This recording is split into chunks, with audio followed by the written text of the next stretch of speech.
पक्ष विपक्ष देख रहे हैं आप। मैं हूं आपके साथ नेहा दुबे। बात होगी उत्तर प्रदेश की। उत्तर प्रदेश की रामपुर और आजमगढ़ लोकसभा सीट पर होने वाले उपचुनाव को 2024 के इलेक्शन के पहले लिटमस टेस्ट के तौर पर देखा जा रहा है। रामपुर को आजम खान का दुर्ग माना जाता है, जबकि आजमगढ़ में मुलायम परिवार का कब्जा रहा है। इसके चलते बीजेपी इन दोनों ही सीटों पर हर हाल में कमल खिलाने के कवायद में है।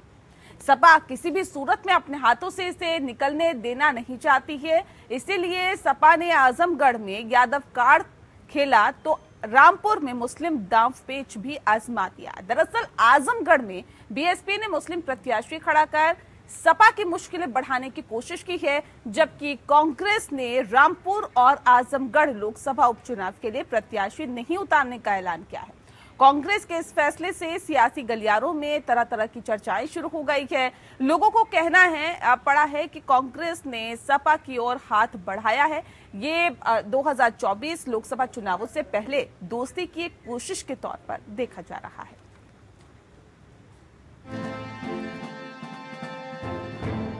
आजमगढ़ लोकसभा उपचुनाव के लिए सपा उम्मीदवार का सस्पेंस नामांकन के आखिरी दिन दूर हुआ।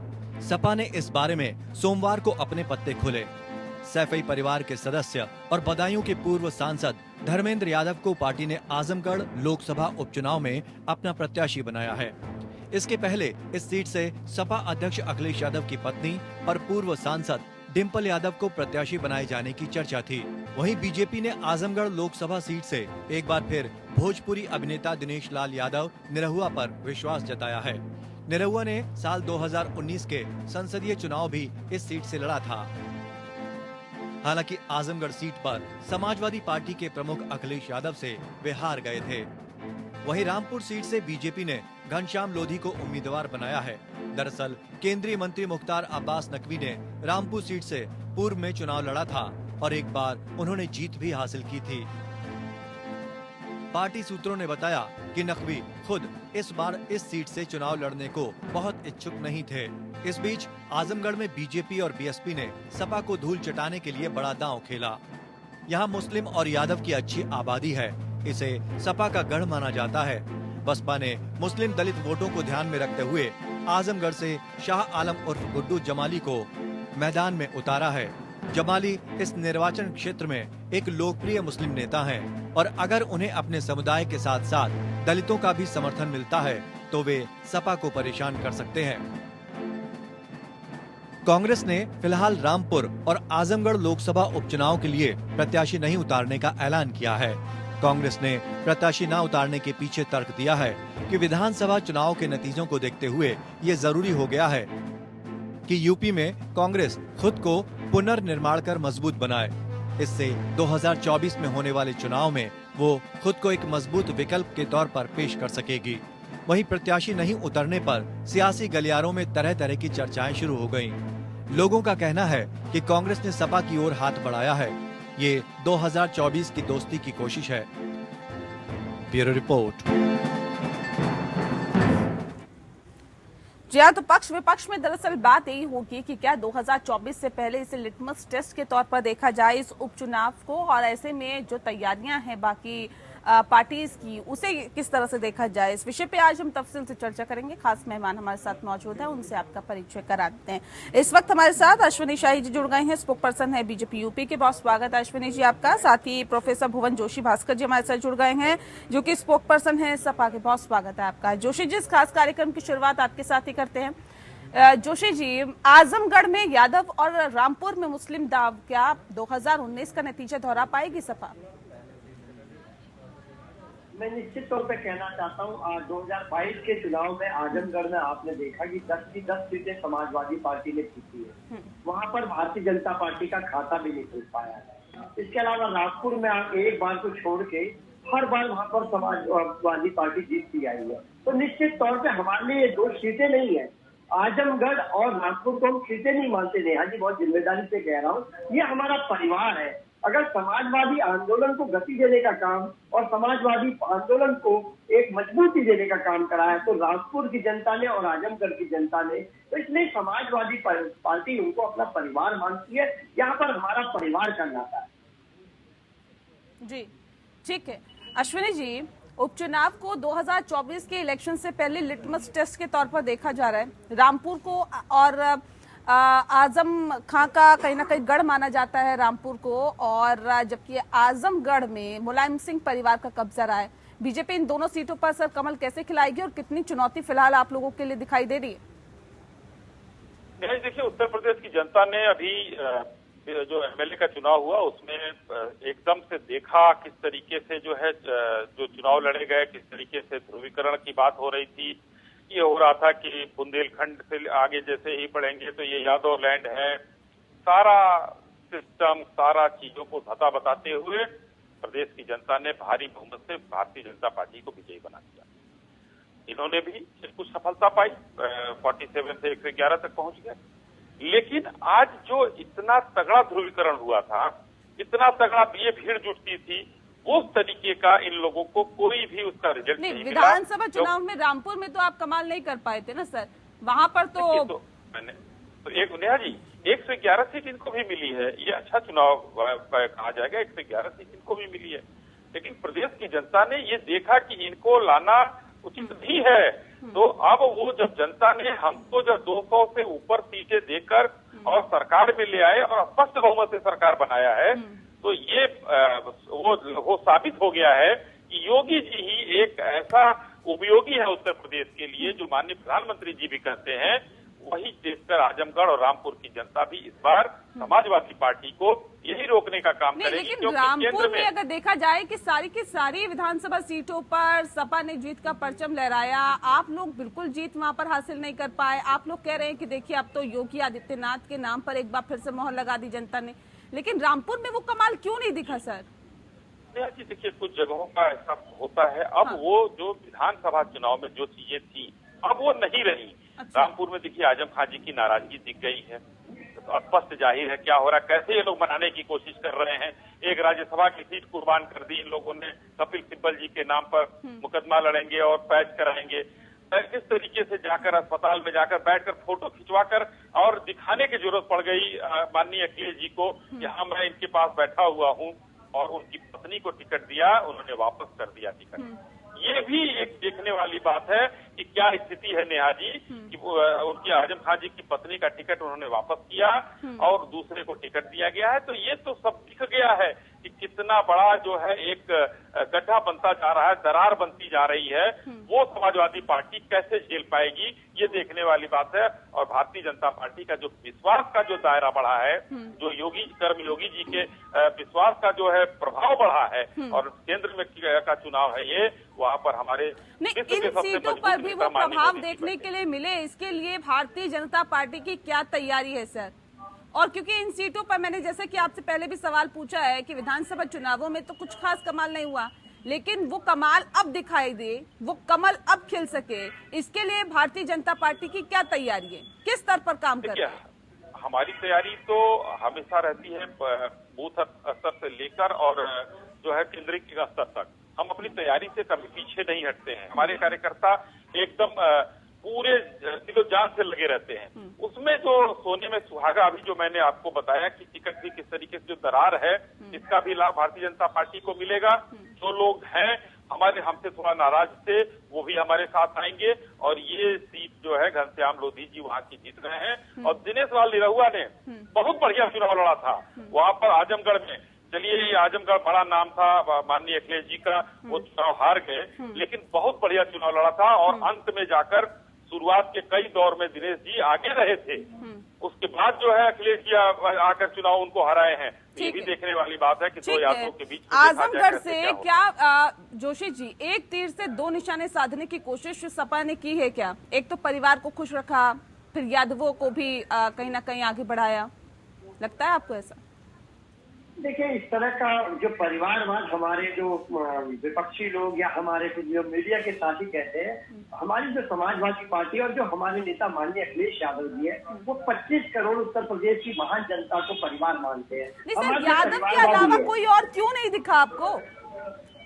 मैं आपको बता रहा हूँ जो टिकट था वो आपको पता होगा कि इनको दे दिया गया, लेकिन वो टेक्निकल प्रॉब्लम जो आगे उन्होंने रिटर्न में कहा कि मेरे साथ ये टेक्निकल प्रॉब्लम है, तो माननीय धर्मेंद्र यादव जी को उतारा गया। ये पूरा विषय पूरे मीडिया के संज्ञान में सबके है। आजमगढ़ का विषय मैं आपको बताना चाहता हूँ। नहीं, ठीक है, धर्मेंद्र यादव जी को आपने चुनावी मैदान में उतार दिया। अब वो यादव है इसलिए चुनाव जीत जाएंगे, इसलिए आपको लगता है कि साइकिल वहां फर्राटे से दौड़ेगी, या फिर वो मुलायम परिवार से ताल्लुक रखते हैं इसलिए वो जीत जाएंगे? सर, क्या वजह इसके पीछे आप है कि आत्मविश्वास से आप लोग लब रहे सर? देखिए, धर्मेंद्र यादव जी का जब सदन का हम कार्यकाल देखते हैं, उनकी अपने बात रखने की जो शैली है और जो मुद्दों को मजबूती से उठाते हैं, वो निश्चित तौर पे देश ने देखा हुआ एक अनुभवी नेता है, वो जमीन से जुड़े हुए नेता है। और आप देखेंगे उनकी अपेक्षा जो भारतीय जनता पार्टी के नेता है वो निश्चित तौर पे एक अच्छे कलाकार है, लेकिन वो निश्चित तौर पे बॉम्बे रहते हैं और बॉम्बे आते जाते रहते हैं। तो निश्चित तौर पर मुझे लगता है कि जब चुनाव होगा, एक जनता से जुड़ा हुआ 24/7 सेवा करने वाला अश्विनी भाई भी इस बात से मेरे इत्तेफाक लगेंगे। हम लोग है पूर्णकालीन राजनीति करते हैं, अश्विनी भाई है, हम लोग है, तो एक उसका अलग इम्पैक्ट होता है। यादव परिवार की सर ये परंपरागत सीट रही है, इसलिए मैं बार बार आपसे सवाल पूछ रही हूँ कि धर्मेंद्र यादव को चुनावी मैदान में उतारने के मायने क्या है। यादवों की अगर हम बात करें तो इससे पहले आप बलराम यादव को भी चुनावी मैदान में उतार चुकी है सपा की तरफ से, समाजवादी पार्टी की तरफ से दुर्गा प्रसाद यादव को भी चुनावी मैदान में उतारा गया है। दोनों ही सीट पर मात खा गए, नहीं जीत पाए। लेकिन धर्मेंद्र यादव क्यों और कैसे जीत जाएंगे वो बाद में सदन में जाके अपनी बात उठाएंगे ना सर, लेकिन अभी ऐसा क्या दिखा आपको धर्मेंद्र यादव में या समाजवादी पार्टी ने ऐसा क्या देख लिया कि उनको चुनावी मैदान में उतारा गया? देखिए, हमारी पार्टी में केवल एक ही बात तय होती है, हर सीट पे माननीय अखिलेश यादव जी चुनाव लड़ रहे हैं। जब टिकट हो जाता है केवल अखिलेश यादव जी चुनाव लड़ते हैं और जनता अखिलेश यादव जी को जो पिछले करती है, प्यार करती है, उसी का वोट पड़ता है। हमारा जो चुनाव के लिए साइकिल होता है, तो मतलब किसी को भी उतार देंगे अखिलेश यादव के नाम पर? हमारे पार्टी में माननीय अखिलेश यादव जी जिस कैंडिडेट पे विश्वास कर देते हैं, उस पर सारा हमारा जो कैडर बेस्ड पार्टी है और पूरा कैडर इस पे लग जाता है। और मैं आपसे जिम्मेदारी से इस चैनल में मुझे नेहा जी आपके साथ बैठने का सौभाग्य अश्विनी भाई के साथ बार बार मिलता है और मैं आपको इसके बाद मिलूंगा। इस बार निश्चित तौर पर भारतीय जनता पार्टी की वहाँ जमानत जब्त होनी चाहिए, क्योंकि वहां पर जो कंपेरिजन हो रहा है कि कौन पूर्णकालीन सेवा करेगा जनता का, और जनता के जब सेवा का मौका आएगा, अश्विनी जी भी जानते हैं कि भाई जानते हैं कि पूर्णकालीन व्यक्ति राजनीति में वो जो 24/7 सेवा करते हैं वही लोग कामयाब हो पाते हैं। आप देखिएगा, मेरा भी लंबा 27 साल का राजनीतिक जीवन है, मैं निश्चित तौर पर कह सकता हूँ इस बार धर्मेंद्र यादव जी वहां पर ऐतिहासिक जीत दर्ज करेंगे और निर्वाचन साहब की जमानत जब्त होगी, उनको बॉम्बे भेजने का काम है। ठीक है, निरहुआ को उतारा गया है चुनावी मैदान में और रामपुर से मुख्तार अब्बास नकवी पर दांव खेला गया है। सर, इसके पीछे की वजह क्या है अश्विनी जी? वहां मुस्लिम दांव खेला गया और यहाँ पर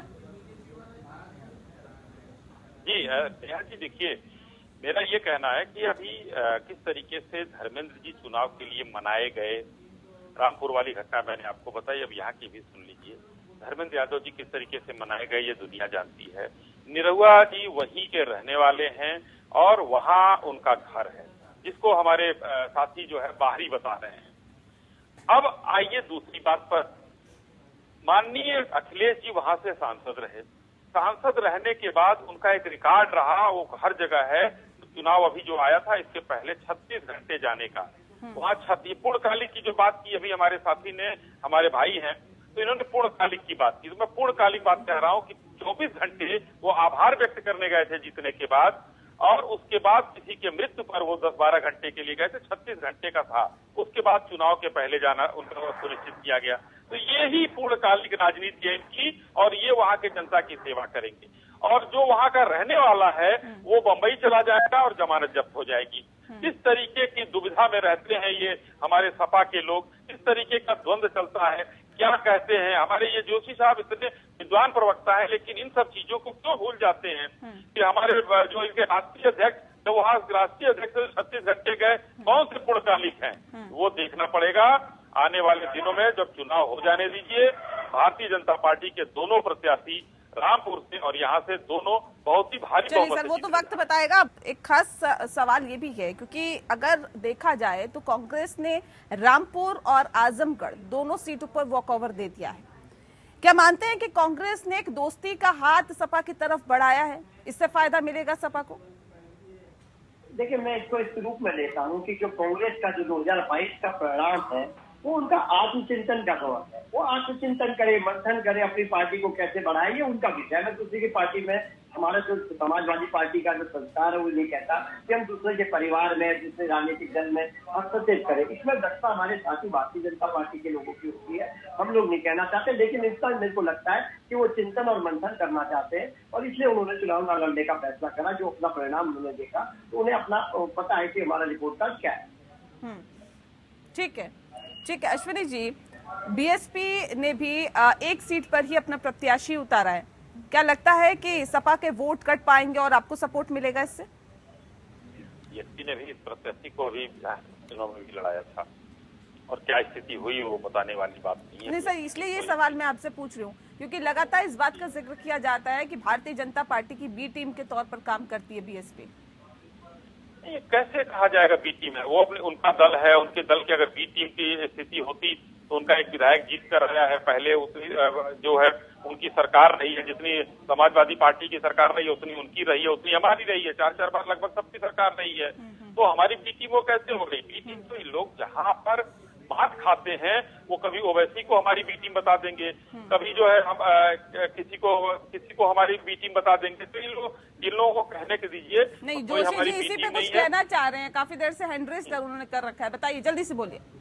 देखिए 2022 का जब चुनाव हुआ तो ये पता चल गया, स्पष्ट हो गया, जब एक सीढ़ी पूरे भारत में, पूरे राज्य में देखा गया, उसमें देखा गया कि किस तरह टिकट का वितरण भी भारतीय जनता पार्टी के इशारे पे बहुजन समाज पार्टी ने करा। और इसके सबूत पूरे आप उसको देखेंगे तो सोशल साइट पे है इसके। तो निश्चित तौर पर मैं भारतीय जनता पार्टी ने टिकट का वितरण किया। बहुजन समाज पार्टी के एक नेता, वरिष्ठ नेता का वहां पर वीडियो वायरल हुआ। हाँ। जिसमें वो कह रहा है कि इतने करोड़ में हम भारतीय जनता पार्टी से हमारे टिकटों की सेटिंग हो गई है। और ये वायरल हुआ वीडियो आप चुनाव में बहुत गंभीरता से लगा हुआ था। लगी भाई, मैं पहले आपको पूरा मौका, आप एक समाजिक आपके रक्षक को बनाए रखिए। देखिए मैं कहना चाहता हूँ वो वीडियो वायरल हुआ पूरे देश से देखा। और मेरा कहना था, और मैंने ये सार्वजनिक रूप से बोला इस परिणाम के बाद भी, मैंने कहा है कि बहुजन समाज पार्टी और एएमआई वाले इनके साथ फ्रेंडली मैच खेलते हैं। वो जो नुकसान करते हैं वो केवल समाजवादी पार्टी का नुकसान करते हैं। भारतीय जनता पार्टी कांग्रेस तो फायदा पहुंचाने का काम कर रही है ना, इस बात को तो एक्सेप्ट कर लीजिए आप जोशी जी। देखिए मैं कह रहा हूँ कांग्रेस का कुछ है ही नहीं। आप भी समझदार है, जानती है कि कौन कैसे जीते हैं, 2 कैंडिडेट आज उनके जीते हैं, किस तरह की स्थिति है। कांग्रेस का है क्या यहाँ पर ये बात अश्विनी जी भी मानेंगे, मैं भी मानूंगा। भारत उत्तर प्रदेश की राजनीति में 2 ही राजनीतिक दल। चलिए अब समझ में आ गया, कांग्रेस का कुछ नहीं है। इससे पहले कांग्रेस के साथ गठबंधन करके आप चुनाव लड़ चुके हैं, लेकिन अब कह रहे कांग्रेस का कुछ नहीं है। बहरहाल अश्विनी जी कुछ कहना चाहते सुन लेते, फिर मैं आपका रुख करती हूँ। अश्विनी जी जल्दी से। एक और वीडियो वायरल हुआ था कि समाजवादी पार्टी भी पैसे लेकर टिकट बेचती है, और तो वो किसके इशारे पर हो रहा था ये भी जरा खुलासा कर दीजिए। दूसरा, अभी नेहा जी ने आपसे सवाल कर दिया, मैं भी वही जोड़ना चाह रहा था कि अब क्या कांग्रेस आपकी मदद कर रही है? आपकी बी टीम कांग्रेस हो चुकी है, भले 2% की पार्टी है, हो सकता है कि कहीं पर कुछ उसका वोट परसेंटेज हो। तो ये सब चीजें देखिए, ये बी टीम और ए टीम से नहीं होता है। हम और आप दोनों लड़ रहे हैं, आमने सामने हैं, हम सत्ता में हैं, आप प्रमुख विपक्षी हैं, ये हमारी लड़ाई है। क्योंकि वो 2% के वोट पर है, वो 12% के वोट पर है। कोई किसी का बी टीम नहीं है, कोई किसी का ए टीम नहीं है। हाँ, हर व्यक्ति अपना यहाँ राजनीतिक एजेंडा लेकर आया है, राजनीति कर रहा है, हर दल कर रहे हैं। जनता ने हमको पसंद किया, आपको नापसंद किया, उन लोगों को नकार दिया। ये 3 चीजें इसमें देखने को मिली हैं। स्पष्ट यही बात है, आपने बहुत ठीक से पसंद किया, आपको नापसंद किया, उनको नकार दिया। तो ये आपका है कि अब ओवैसी बी टीम है, ये बी टीम है, ये आरोप न लगाइए। हाँ, कष्ट कहाँ होता है कि जहां पर आप चुनाव हारते हैं तो ये दर्द हो जाता है कि अरे भाई ये ना होता तो वो होता, हुआ की मूछे होती तो फूफा उन्हीं को कहते। तो जो चीजें ऐसी चीजें नहीं है। भारतीय जनता पार्टी इस समय अपने सुशासन की वजह से, अपने अच्छे कामों की वजह से, लोक कल्याण की ठीक है अश्विनी जी। लेकिन मैं आजमगढ़ सीट की अगर बात करूं तो 2009 में बीजेपी के रमाकांत यादव ने यहाँ पर कमल खिलाया था। सर ऐसा नहीं है कि भारतीय जनता पार्टी का कोई कैंडिडेट यहाँ पर नहीं जीता, लेकिन बशर्ते वो यादव हो, क्योंकि यादव वर्चस्व यहाँ पर ज्यादा देखा गया है यादवों का। अब सवाल ये है कि निरहुआ को उतारकर चुनावी मैदान में क्या लगता है कि काट ढूंढ ली है भारतीय जनता पार्टी ने यादवों की? निरहुआ वहां से तीसरा चुनाव लड़ रहे हैं, तो निरहुआ भी तो चुनाव लड़ ही रहे हैं ना। निरहुआ भी यादव है, वो चुनाव लड़ रहे हैं, पहले से भी लड़े थे। अब काट ढूंढने की बात थी, वो तो उनको हम लोगों ने तो अखिलेश जी चुनाव लड़े तभी वो चुनाव लड़े उसके सामने। तो ऐसा नहीं है कि वो नए प्रत्याशी हमने भेज दिया और काट ढूंढ लिया। इंडिया जी वो चुनाव वहां से लड़ते रहे हैं और वहां पर उन्होंने मेहनत की है। मेहनत गांव-गांव में उनकी जो है लोकप्रियता है, वहां पर उनकी फैन फॉलोइंग है।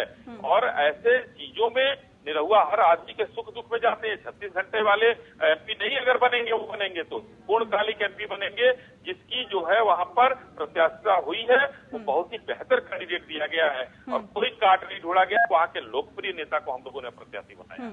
ठीक है, जोशी जी रखिए अपनी बात। मैं इनसे कहना हूँ, इनके जीते हुए एमपी रवि किशन जी भी उसी बैकग्राउंड से है। वो कितना गोरखपुर में रह रहे हैं ये भी प्रदेश और देश देख रहा है। आप निश्चित तौर पे न्याय जी इनको बैठाइएगा। नहीं तो आप अपने कैंडिडेट का चुनाव कर रहे हैं तो भारतीय जनता पार्टी भी कर रही है, उनको भी पूरा अधिकार है।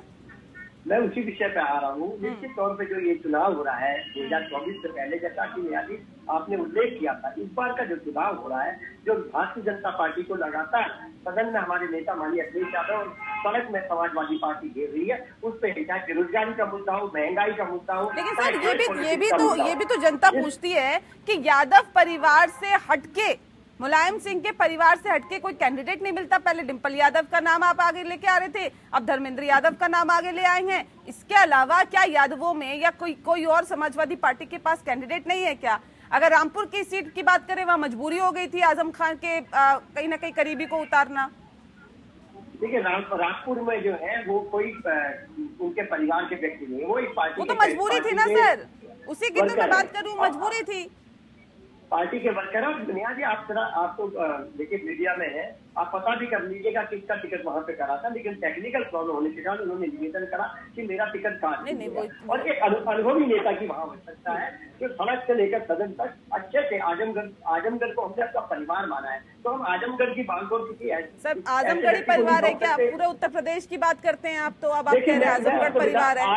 आजमगढ़ को और रामपुर को उत्तर प्रदेश की में सबसे ज्यादा समाजवादी आंदोलन को, तो फिर बाकी जगह की जनता आपको क्यों वोट दे अगर उत्तर प्रदेश में आजमगढ़ और रामपुर ही आपका परिवार है? तो आप ट्रैक रिपोर्ट निकलवा दीजिए, कितना स्नेह दिया है आजमगढ़ और रामपुर की जनता। देखिए समाजवादी आंदोलन को ताकत देने का काम करा है। इन जनता के प्रति हमारा भी कृत्य और अनुराग बनता है। चलिए तभी इस्तीफा देकर जो है आजमगढ़ छोड़कर चले गए, परिवार छोड़ दिया माननीय अखिलेश जी ने जो है और चले गए वहां से, लड़ गए अपने घर से। बताइए ये है अपना परिवार की, आप लोग परिवार वालों को छोड़कर चले जाते हैं। आजमगढ़ भी है, मैनपुरी भी है, अब आप रामपुर भी है, सभी आपका परिवार है, लेकिन फिर उत्तर प्रदेश को परिवार नहीं कहते हैं सर आप। ये बड़ी अजीब बात है। 25 करोड़ लोग हमारा परिवार है। वो तो बात अभी तो 2 सीटों पे फोकस करिए, अभी तो 2 सीटों पे फोकस करिए जोशी जी। बहुत शुक्रिया, चलिए हमारे साथ इस खास कार्यक्रम में जुड़ने के लिए। तो पक्ष विपक्ष में इतना ही, नमस्कार।